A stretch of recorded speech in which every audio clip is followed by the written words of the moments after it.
Como siempre, buen día de Dios, señor Miguel Roca, es un gusto saludarlo, verlo exactamente después de un mes. En la última vez que nos vimos era marzo 5, ahora es abril 5 y un mes después es un gusto saludarlo. José Antonio Rivas en la capital. Diputado, ¿cómo está? Muy buenos días. Un placer, como siempre, desde la capital de la República.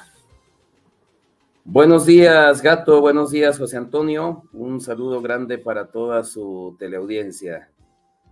Bueno, ¿qué novedades, diputado? Cuénteme, ha estado usted bastante activo durante estos días. Tengo entendido que es ahora el nuevo vocero del Búnker para la ciudad de La Paz. Ayer lo he visto acompañando a Agustín Zambrana en la presentación de un proyecto de ley que trata de reducir, digamos, las representaciones estatales en cuestión de senadores, diputados. Un poquito de antesala para entrar antes al tema, por favor. Un abrazo. Gracias, Gato. No, eso de que soy vocero del Búnker me hace gracia.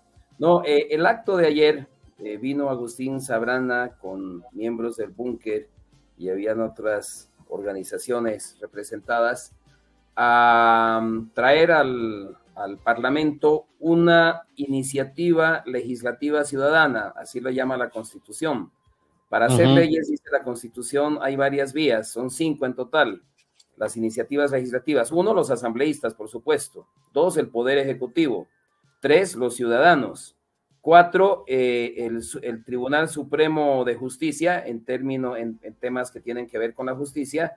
Y 5, los gobiernos autónomos, tanto departamentales, municipales, regionales e indígenas originarios. Son 5 caminos que tienes tú para introducir una ley y hacer una iniciativa legislativa. Pues ellos han escogido pero como no está normada, tiene que ser necesariamente a través de un legislador. Entonces yo he recibido con mucho agrado la propuesta que hacen desde el Búnker de reducir el Parlamento. Ustedes me han escuchado hablar hace mucho, yo propugno reducir el Estado. Y entonces me parece un paso muy coherente comenzar por reducir el Parlamento. No solamente por reducir su tamaño por un tema de ahorro, de eficiencia, de que es totalmente ineficiente, sino también de hacerlo más democrático, más representativo, más eficaz, más eficiente y dejar de que sea un a esa situación que se cargo de levantamanos y mancagastos. Ese es el propósito principal. Muy bien. Sin embargo, esta presentación de esta iniciativa popular está de acuerdo a lo que dice la Constitución Política del Estado, que está instituido, digamos, en la carta más importante que tenemos nosotros, ¿o no? Explíquenos esto, por favor. Lo he revisado y por supuesto que se ajusta a la Constitución, porque lo que plantea el anteproyecto de ley es justamente una ley o un proyecto de ley, una ley de necesidad de reforma parcial a la Constitución. Eso está en uno de los últimos artículos de la Constitución. Siempre tengo a la mano, ¿no? Pero está aquí en uno de los últimos artículos, bien al final. En todo caso, se ajusta a la Constitución de cómo se cambia la Constitución. Aquí está, es el artículo 411, parágrafo 2. La reforma parcial de la Constitución podrá iniciarse por iniciativa popular con la firma de al menos el 20% del electorado, que es, digamos, lo que intentaron los juristas independientes con la reforma de justicia, para cambiar esa parte de la Constitución que dice que es por voto popular. Esa es una forma. O la otra, o por la Asamblea Legislativa Plurinacional, mediante ley de reforma constitucional aprobada por 2/3 del total de los miembros presentes en la Asamblea Legislativa Plurinacional. Cualquier forma parcial necesitará referendo constitucional aprobatorio, obviamente. Ahora, ¿esto es posible, digamos, irnos a un referéndum en las características en las que estamos actualmente? ¿Es viable esta reducción del Estado? Un buen amigo me hacía esa pregunta y me decía, un buen amigo parlamentario, además, me decía, no están dadas las condiciones políticas para algo así. Y yo digo, estas condiciones políticas no se generan de manera espontánea, las tienes que generar, tienes que hacer el planteamiento. tienes que movilizar a la gente, tienes que abrir el debate. Y eso es lo que se está haciendo justamente. Es el primer paso. Nadie dice que es un paso fácil, pero si solamente hiciéramos lo fácil estaríamos fritos. Entonces, creo que hay un clamor popular, estimado Gato y José Antonio, y el público que nos escucha, de cambiar el Parlamento. Creo que el Parlamento, como casi todas las instituciones públicas, si hablas de la justicia, del Parlamento, de la policía, creo que en la población hay mucha desconfianza en estas instituciones. El Parlamento, lamentablemente, no es ninguna excepción. ¿Por qué? Porque tiene un mal diseño constitucional y se ha convertido, y el gobierno cree, y la Constitución así lo plantea, que sea simplemente un recinto de levantamanos para las iniciativas legislativas del gobierno. Y fíjense lo que está pasando. Si la iniciativa no le gusta al gobierno, no pasa nada. Y entonces, ¿para qué somos 260 diputados? Es que fíjense, 260 entre titulares y suplentes, y además otros 72 senadores entre titulares y suplentes. Son 332 legisladores que ¿qué logran? Solamente lo que hace el Ejecutivo. Para eso sacamos el Parlamento, ¿no ve? Si solamente se va a hacer lo que hace el Ejecutivo, volvamos a la época de la dictadura, que se lo hacía con decreto ley y ya, ¿no? Claro. Se ahorra todo eso. Entonces el Parlamento no puede ser una farsa, tiene que ser una realidad democrática. Y digamos, al anteproyecto de ley que hemos recibido del búnker de Agustín Zambrana y otros, yo le añadiría algo más. Yo eliminaría, y yo pongo ahí, y lo pongo en el debate, yo elimino a los suplentes también. Porque lo que propone este proyecto de ley, lo que propone es eliminar a los plurinominales, que todos sean uninominales, y eliminar a los supraestatales, y en el caso de los senadores, volver a lo que era la constitución anterior, que sean 3 por departamento, 2 para la primera mayoría y 1 para la segunda mayoría. Eso decía la anterior constitución y esa es la propuesta. Yo me sumo a la propuesta y propongo una mejora, una profundización.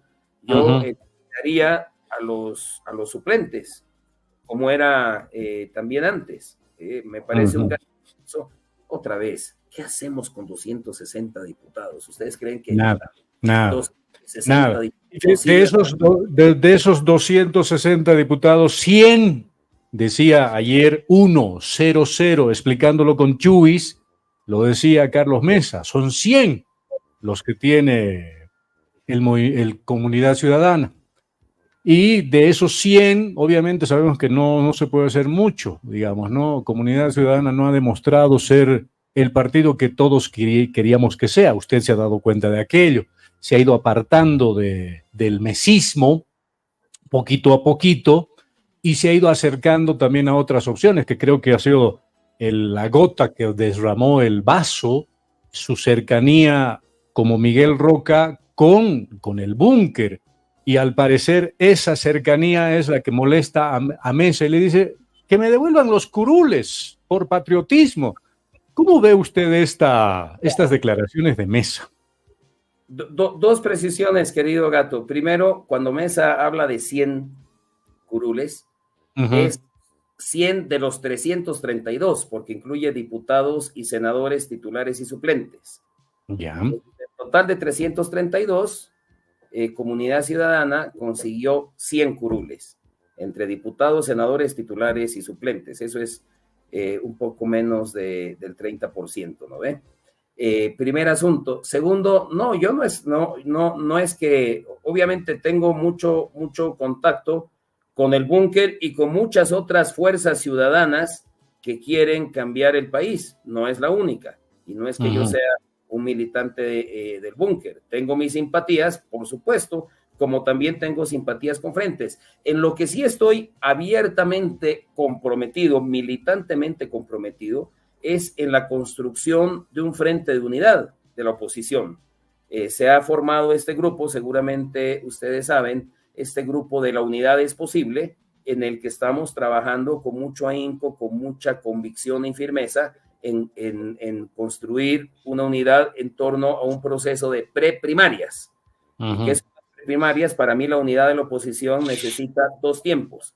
El primer tiempo, las preprimarias, que son privadas, por decirlo algo, cerradas, un grupo, los que se quieran sumar, esperamos que sean un par de cientos de miles, 150, 200, 250 mil que se sumen, y ya se han sumado, digamos, precandidatos como Antonio Saravia, como, aunque no ha anunciado su candidatura, pero es alguien que lo ve como Amparo Vallivian, como Carlos Bert, en fin, ya hay unos 5 o 6 precandidatos que están en este bloque dispuestos a participar en estas preprimarias. Creo que eso es muy importante, primer tiempo.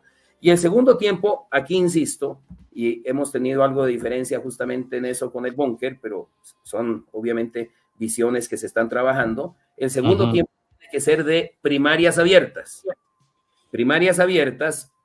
organizadas por el Tribunal Supremo Electoral, pero es fundamental que para ese segundo tiempo la oposición haga una coalición de siglas y no que cada sigla vaya a sus primarias abiertas, como ha propuesto Carlos Mesa y Comunidad Ciudadana, sino tenemos que lograr que sea una coalición de oposición, donde además, temas que se están discutiendo, yo sostengo que la unidad ya no puede ser pactada. La unidad ahora tiene que ser disputada.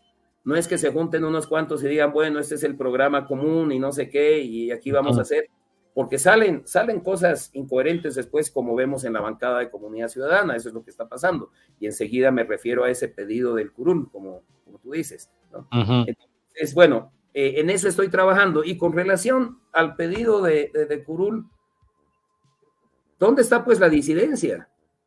Me han dicho disidente, y lo que no soy es disidente. Sigo la línea de oposición que planteamos en época de campaña, tanto el 2019 como el 2020. Las promesas electorales, yo hice una promesa electoral y está en todos mis panfletos, en todas mis redes. Yo decía, lo resumí así, a que un político tenga 100 bolivianos en su presupuesto público en la Plaza Murillo, yo prefiero que esos 100 bolivianos estén en tu bolsillo, o estén en tu negocio, o en el peor de los casos estén en el POA de tu barrio. Pues sigo con eso, he presentado varios proyectos de ley en esa lógica. Todas mis intervenciones, todo lo que he hecho en el Parlamento se ajusta plenamente al programa de gobierno del 2020, que tuve yo la oportunidad, digamos, de tener alguna incidencia en los temas económicos. Todo lo que digo se ajusta a eso. Y donde sí he tenido, y lo acepto públicamente, disidencia, es que cuando Comunidad Ciudadana ha querido apoyar al gobierno, ha querido apoyar al MAS, yo no lo he hecho. Yo he seguido en una línea opositora y sí, ahí sí he tenido una disidencia. Muy bien. José Antonio, en la capital, por favor, adelante. Diputado, yo creo que todos tenemos conciencia de que el gasto público es exagerado, empezando por el Congreso Nacional, el Gobierno Nacional, etcétera, etcétera, etcétera. Pero al momento no es nada más que campaña política, tomando en cuenta que si vamos a reducir de cuántos parlamentarios a 87, creo que es, y esa reducción va a hacer que el Estado se ahorre millones de bolivianos, y ese Estado, para que, se gaste en otros menesteres, para que se lo sigan robando. Yo creo que aquí por el momento primero tenemos que hacer algo bien claro, ¿no? Es que cambiar a este gobierno y devolverle a las instituciones, al Estado, lo que necesita y lo que merece. Independencia de poderes y sobre todo un buen manejo de la cosa pública.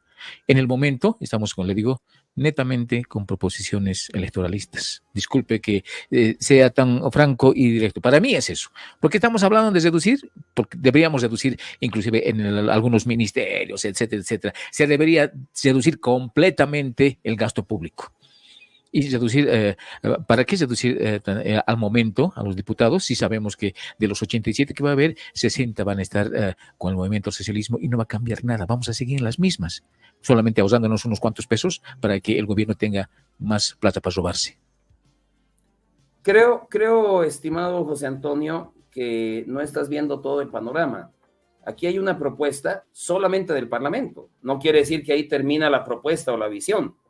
Estamos totalmente de acuerdo, y lo dije al principio, que la propuesta general es la necesidad imperiosa de reducir el Estado, de reducir este Estado elefantiástico que nos ha armado el MAS. Por supuesto que hay que reducirlo, hay que hacerlo eficiente, hay que hacerlo transparente. Tiene que haber una correlación entre los impuestos que cobras, que deben ser lo más bajo posibles, con en qué te gastas esos impuestos. Y la gente tiene que saber y tiene que estar de acuerdo.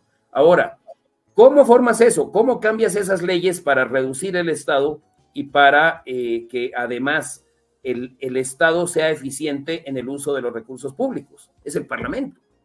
Y si el Parlamento sigue siendo, ¿no?, un ente obeso, ineficiente, que no funciona, que es solamente de levantamanos y de yuncus, sujetos al caudillismo, al jefazo, no solamente del partido de gobierno, sino al dedazo también de los caudillos de las oposiciones que surgen, no avanzamos medio milímetro.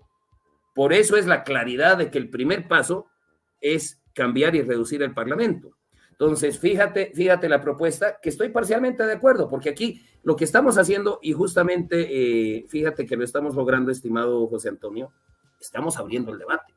Y este debate lo tenemos que tener intensamente y obviamente tiene que terminar, eso es lo que buscamos, en una reforma constitucional que modifique el Parlamento. Pero partiendo de que los pluris, fuera, todos van a ser uninominales. Yo soy uninominal, yo he recibido casi 100,000 votos en mi circunscripción.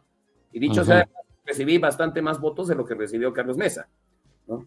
Pero bueno, entonces, si tú tienes diputados, un parlamento con diputados uninominales, y ya no hay los jalasacos, ya no hay los que llegan al parlamento por el favoritismo del caudillo, ya sea en el oficialismo o en la oposición, ¿no? Por ejemplo, Gustavo Aliaga ni hizo campaña ni estaba en el país.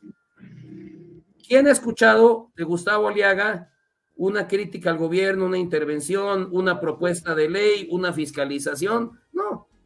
Es amigo de Mesa, se da el lujo de decir en el Parlamento: yo voy a aprobar los créditos, y no está en la lista de tránsfugas de a quienes acusan de haber votado a favor de esos créditos.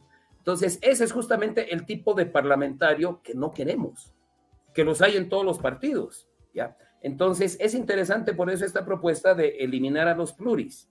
Entonces, yo, enriqueciendo la propuesta, hago la siguiente. El problema de tener solo unis es que puede que no haya proporcionalidad. Por ejemplo, el caso actual. Comunidad Ciudadana sacó el 28, casi el 30% de los parlamentarios, justamente ahora veíamos, tiene el 30% de la Cámara de Diputados entre pluris y unis. Tiene 39 diputados, 39 curules, pero solo 11 uninominales. De un total de 70. Entonces, los 39, en función a los 130, representa el 30%. Pero si solo hablamos de unis, representa el 16% de los unis. Entonces, ese es un problema en la propuesta del búnker.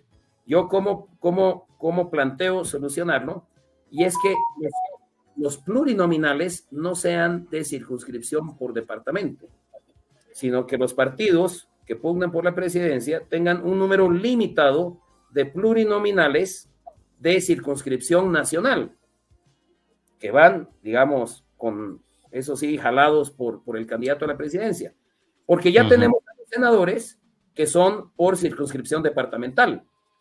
Entonces, sí, tener diputados que son nacionales, que no representan a ningún departamento, a ninguna región en particular, para poder compensar este tema, pero son diferentes ingenierías políticas las que se pueden armar. Lo que está clarísimo, querido José Antonio, es que como funciona el Parlamento, es un desastre.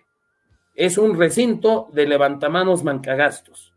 Y eso no puede continuar, porque si no, no vamos a poder cambiar el Estado como queremos, como tú muy acertadamente lo has descrito. Claro. Además, está muy bien el intento. Yo considero que si se llegase a hacer realidad, qué bonito sería tener un parlamento con lumbreras, con calidad más que con cantidad. Está muy bien. Pero sabemos muy bien, diputado, que en estas circunstancias Es bien difícil. Ni siquiera Mesa con sus 100 curules ha podido hacer absolutamente nada. Ni siquiera Mesa, teniendo la batuta. No ha querido. No quiere, no puede y no lo debe hacer. Entonces, eso nos demuestra que para hacer un cambio, diputado, hay que tener el poder en las manos, ¿no? Y si no se tiene el poder en las manos en este momento, y ahí coincido con José Antonio, todos los intentos de unos y de otros por atraer las cámaras hacia el rostro de uno en una etapa preelectoral, es solamente eso, propaganda rumbo a unas elecciones. Hay que tener el poder en la mano. Para tener el poder en la mano, todo político que se respete debería irse al hormiguero, al Tribunal Supremo Electoral, el tema del padrón electoral. Ya el mismo presidente ha cambiado su vocal, por ejemplo. Y luego va a cambiar a las Fuerzas Armadas y al Ejército. Él ya se está armando, mientras nosotros estamos poniendo en agenda el tema de los curules, el tema de la representación, creo yo, sin temor a equivocarme, perdiendo tiempo, porque no se tiene el poder para realizar esto. Ahora, espero que la crítica sirva, digamos, para que enfoquemos en realidad las fuerzas, el intelecto, la conciencia, el conocimiento de todos los que están buscando la unidad posible en temas que realmente le afecten al gobierno. Porque en realidad lo otro es cosquillitas, es solamente atraer cámaras, diputado, y usted lo sabe muy bien. Sé muy bien a lo que te refieres, no es solamente atraer cámaras, que sí las atrae. Mira que estamos hablando de este tema y ayer estuve en Panamericana, en fin, en otros medios, porque los medios que siempre están pensando en cuáles son los temas que le interesan a la gente, este tema le interesa a la gente. Entonces, tú has dicho algo muy cierto, tienes que tener el poder. ¿Y cómo se construye el poder? Dice simplemente, denme el poder y luego les cuento qué quiero hacer. No, para nada. Se comienza justamente con propuestas, porque hay varias formas y la forma tradicional de conseguir el poder es pensar de que si vas a padrinar promociones, si vas a hacer llevar bolsitas de fideo a diferentes grupos, si pagas fiestas con banda y a dar más grandes tarimas, que así vas construyendo poder. Y eso es cierto, pero es nefasto, porque eso genera un bodrio de poder. O sea, y eso es lo que queremos cambiar, a eso le queremos dar la vuelta al calcetín. Entonces, si estamos comenzando con propuestas, por supuesto que estamos conscientes que esto es algo cuesta arriba. Primero, lograr los 2/3, o sea, el mayor obstáculo es lograr los 2/3 en la Asamblea Legislativa para aprobar esta ley. Eso ¿Y por qué? ¿Por qué es tan difícil hacer un cambio? Y esto en términos genéricos. Es muy difícil hacer cualquier cambio bueno. Aquí es algo que la mayoría de la gente quiere. Pero fíjate, ustedes mismos son escépticos y entiendo perfectamente ese escepticismo. Tiene mucho sentido común, tiene mucha lógica. La gente lo quiere, pero es escéptico, entonces no apoya el cambio. En cambio, los que se perjudican con el cambio, inmediatamente se alertan y se oponen. Entonces ahora, fíjense, ayer ya, el mismo día, a la media hora de la propuesta, salió un diputado supraestatal, porque, dicho sea de paso, la propuesta es eliminar a los supraestatales. Ellos son los más temerosos, pero también son las presas más fáciles, porque ellos fueron creados por una ley. En cambio, el resto está protegido por la Constitución Política del Estado. Quienes tienen las posibilidades de perder son ellos, los supraestatales. Pero exacto. Y fíjate, estimado Gato, a la media hora o antes ya estaban reaccionando, ya habían organizado prensa, ya se oponen. Esas minorías que se perjudican con los cambios que benefician a las grandes mayorías son muy efectivas para oponerse. El problema de generar el cambio es que la gran mayoría que se beneficia no apoya el cambio, no milita en el cambio, porque no se da cuenta quizá del beneficio, o dándose cuenta tiene escepticismo. Ese es el problema que tenemos que vencer. Ahorita estamos con esas minorías, que obviamente no van a querer suprimir a los pluris. A ver, yo quisiera ver Gustavo Aliaga, que jamás hizo campaña, que se da el lujo de decir que vota a favor del gobierno y tiene el favor del jefazo de su partido, ¿no? Por supuesto que se va a poner un tipo así, pero justamente son el tipo de diputados que no queremos en el Parlamento. Por supuesto que los masistas se van a oponer, ¿no? Porque como está armado, así siguen cooptando el poder legislativo. Esta es una lucha, querido Gato y José Antonio. Entiendo perfectamente su escepticismo, es muy racional, muy entendible y diría hasta justificado, pero justamente tenemos que dar la lucha. Tenemos que dar la lucha, porque ¿qué pasa? Si no lo logramos en esta legislatura, eso quiere decir antes del 2025, porque aquí hay una cosa, cuando se aprueba la ley y se hace el referéndum, recién entra en vigencia en la siguiente legislatura.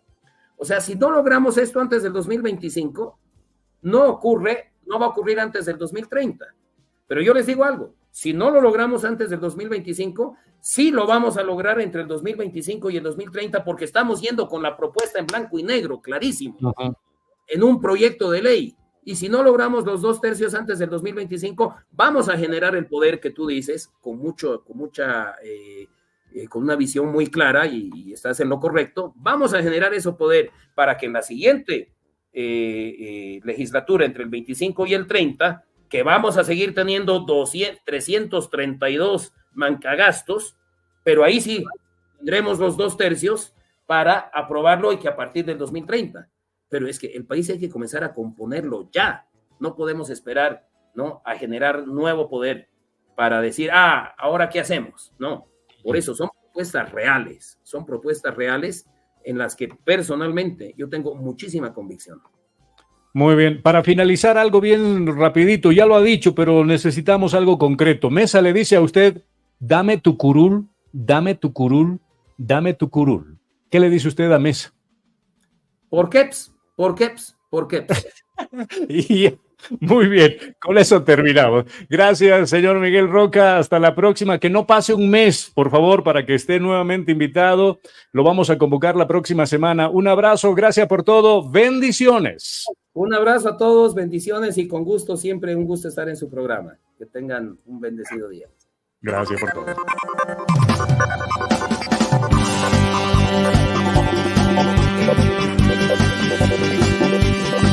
Un buen día y que sea con alegría. Yo te deseo un buen día y que todo salga bien. Que la vida te regale cosas lindas y que siempre una sonrisa salga de tu corazón. Un buen día que sea con alegría. Yo te deseo un buen día y que todo